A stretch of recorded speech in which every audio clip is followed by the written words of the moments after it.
2XKO has created a monster out of its fanbase, and for good reason.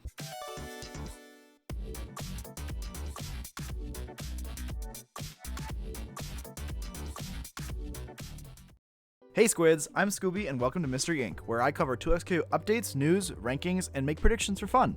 So far, the 2XKO Alpha has been a blast for the FGC community, at least for those who got access. There's been crazy clips, a content creator tournament, and feedback. So, what did I get to experience with the 2XKO Alpha, and what can I show you? Whoa, you thought I would just tell you? Fine, I will, but subscribe first. I have a theory, a 2XKO theory, that 2XKO has made a massive mistake, and that's a good thing. So, let's begin.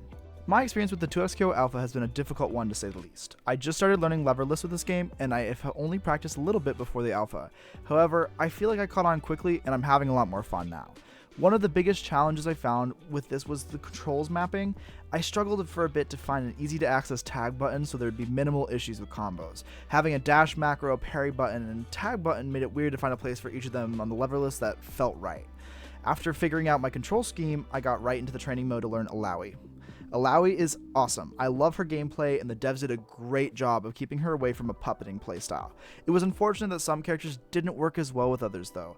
I found it a little tough to play both Ari and Alawi together without feeling a disconnect in their playstyle. This is something that can't change, but I soon learned that I can follow a simple game plan and have fun. Also, someone needs to give the writer who wrote Vast Tireless Warrior! Ari wins! a raise, because that is my favorite announcer line so far. I couldn't stop laughing. I had a lot of fun in the casuals arena, and playing duos felt very smooth. So after going over my general opinions, let's look at a couple of different areas to give Riot some early feedback on. Let's talk about the menu UI. I generally like a lot of the UI elements. My few little problems arise in visual conflict and either accidentally confirming or not confirming options in some menus. The main menu screen at the beginning feels really awesome, however the top left bar feels out of place and visually weird.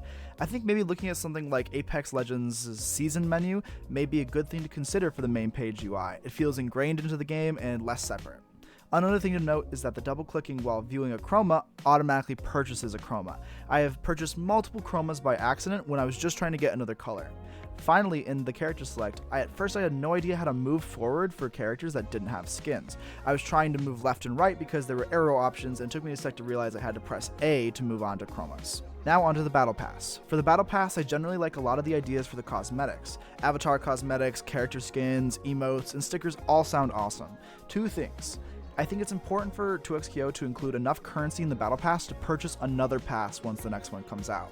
This was done in Apex, and I think it really encourages player loyalty and allows people to spend their money on other skins in the game.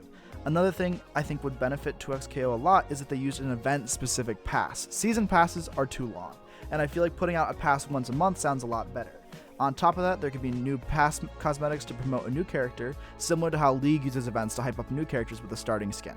With the character info screen, I love the UI for it. The lore bits are a nice touch, but they feel too out of the way. No one wants to click on a lore button unless they really care about story and narrative. I recommend having character description already on the page and reduce the number of clicks to see what the character has to offer. As for the skins look great. My only gripe is that Yasuo skin. I think custom VFX colors, and to a degree, color changes and backgrounds of supers is the way to go. When you put us in a skin for this game, it should feel like the same character but in a different context. Maybe when Dynasty R uses her level 3, the background is pink with cherry blossoms. These are my main comments for skins. What really fell flat though was the Yasuo skin, because there was no VFX changes and it just felt lazy. As for the online arena, I love the sociability of the online arena, and I really love everything that has been given out so far. Things that I would want to see is a place to listen to music from the game, and maybe have community content be displayed through decorative monitors. It'd be cool to see fan art of the month displayed in the lobby of this game. Also, when the characters sit down to play on the couches, I noticed that they're all holding fight sticks. I thought this would be a great opportunity to add more customization to the avatar customization. It would be cool to select what controller type you use, and have an option to carry it around in your hands. When I go to my FGC nights, it's always cool to see everyone holding out their sticks or controllers. When your avatar sits down, they can also pull out their control type, and it's an added personal experience. It would be also cool to change the colors for them as well, in case someone wanted to flex with their bright pink controller when dunking on some boring ass dull controller. The game design, gameplay, and the pulse fuse, I love everything. The game design feels so close to where the player base wants it to be. I love that all characters have a few universal moves, and being able to know basic combo structure and a universal launcher helps a lot. There are so many things to like, but I think it's more important to highlight the major issue. Matchmaking needs to be added into Casual Arena. There are some brand new fighting game players getting totally washed by pros. This is a simple fix, but has been a major point of player discontent with the game. Coming from a more casual player, I found it draining to get completely dunked on, and it made me want to take a break. As for the music, this section will be very short because there is simply one note. Riot, you have created cocaine-level addictive music. I love the creative expression within each and every track, and it's just beautiful. You guys are nailing it. However, I do have one small eensy-teensy little critique.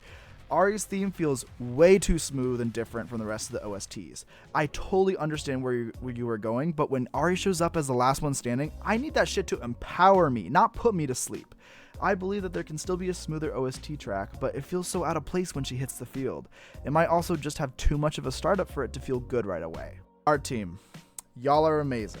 The Avatar Cosmetics team has done an awesome job. I only have 3 things to mention. I would appreciate a color wheel or more expanded color options. I would also appreciate different mouth options, whether it's a sly smile, a gentle frown, or a more ferocious grin. I'm thinking along the lines of Mii's from Nintendo. And they finally keep adding more clothing cosmetics. It'd be awesome to see character cosplays, references to other Riot characters, and more. I really love how the line art on the characters makes them pop and stand out. Now, here's the big mistake. The rollout is Riot's one unfortunate reality. The 2XKO Alpha could not let everyone in. I have multiple friends who can't play because of this, and it's a bummer. I can't even use Parsec to do local play with them. However, this is quite interesting for Riot because it also brings in press for the game. If there is one thing that fans love more than talking great about Riot, it's being critical and ungrateful to them. I think getting content creators early was a massive save from the 2XKO dev team. If content creators couldn't even get in, I would be concerned. Fortunately, this has massively upped viewership, and people out of the loop are starting to enter in and starting to get hyped about it when they see other streamers streaming it. Overall, Riot, you guys have done an awesome job so far, and I can't wait to see more upcoming. Devs, if you are watching this, take advantage of Arcane Season 2, please. Please. Riot X Arcane was awesome during the first season, and I hope there will be more access for players and maybe some exclusive cosmetics if there is a beta around that time. As of today, the 2XKO Alpha is still being played, and people outside the Alpha are ravenous for codes. If you like this video, like the video. Stay fresh, stay creative, and stay curious, my squids.